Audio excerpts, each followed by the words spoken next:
Remove the side cover and take out the air filter element. Check if the inner filter needs cleaning. Wet the sponge filter with clean water. Apply the air filter cleaner spray to the filter. Gently squeeze to remove dirt. Do not twist roughly. Press and rinse with plain water until all bubbles are gone. Air dry fully before use after cleaning.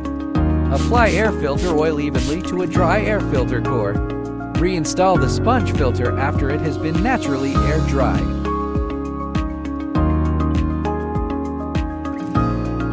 Install the air filter.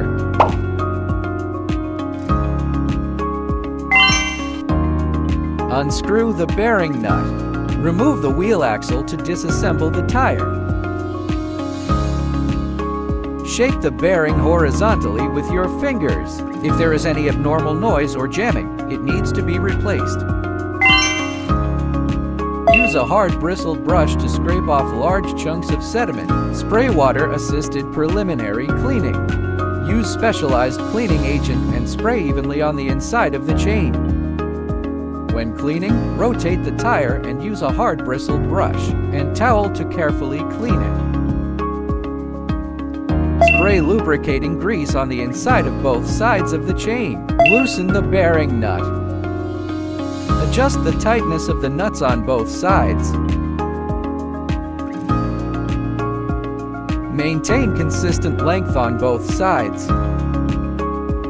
Keep motorcycle body upright. 3-finger width about 50 millimeters is sufficient. Tighten with a torque wrench. The torque should be between 70-80 N.